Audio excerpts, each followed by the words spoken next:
पिछले कुछ दिनों से मुझे एक चिंता खाई जा रही है कि इस ऊपरी जीवन, इस सौंदर्य और उससे मिली प्रतिभा, क्या इसका कोई मूल्य है? अगर एक दिन ये नहीं रहा तो फिर क्या होगा? धूप भी ढलती है आम्रपाली। इस जीवन में स्थिर कुछ भी नहीं, और यही अस्थिरता हमारे मन में गहरे दुखों को जन्म देती है।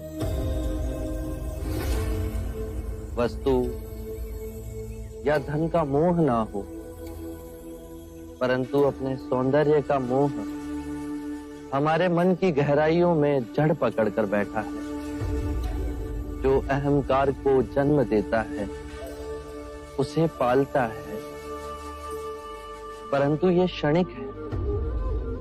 जब तुम ध्यान में जाओगी तो पाओगी जो नश्वर है, तुम उसे पकड़कर बैठी हो और तुम्हारे दुख धीरे धीरे विलीन होते जाएंगे। ऐसे सुख की अनुभूति होगी जिसे ना कोई काल छीन सकता है, ना ही आयु मिटा सकती है। मैं आपके बताए हुए मार्ग पे चलूंगी।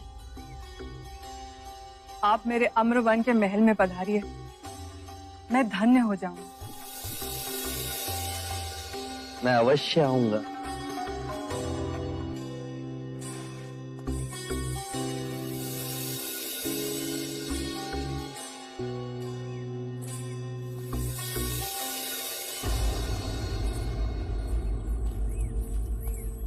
जब आप आम्रपाली से बात कर रहे थे तो उसके रूप का कोई आप पे प्रभाव ही ना पड़ा।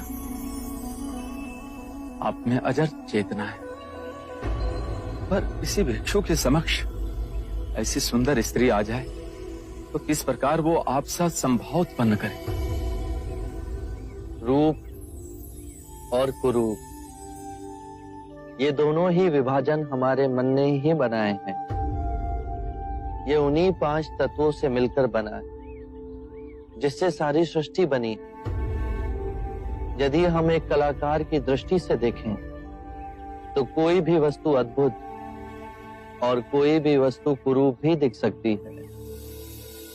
ये बादल, ये हवा, ये सूर्य की किरणें, पतझड़ में सुनहरे वृक्ष और ये बांस का मनोरम वन, सब सुंदर है।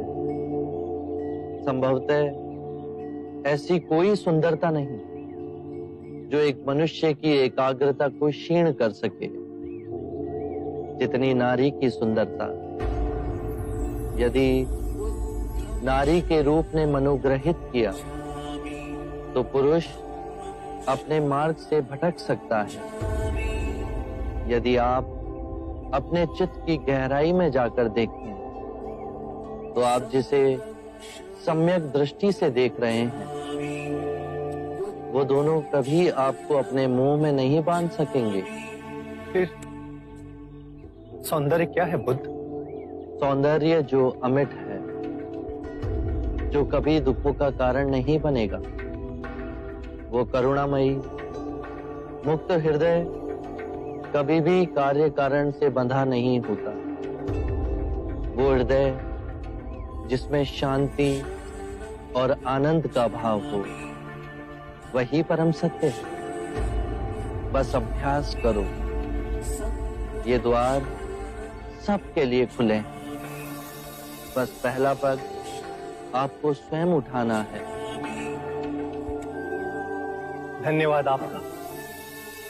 आपकी जिज्ञासा से सौंदर्य ज्ञान हमें मिला।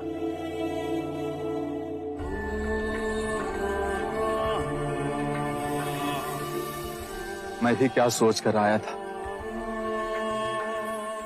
और देखो क्या हो रहा है। मैं बुद्ध को कपिल वस्तु ले जाने आया था, पर अब मैं स्वयं यहीं रहना चाहता हूं, आपके संग में, आपका भिक्षु बनकर। आप मुझे भिक्षु बनाएंगे ना? अवश्य। कपिल वस्तु जाने के बाद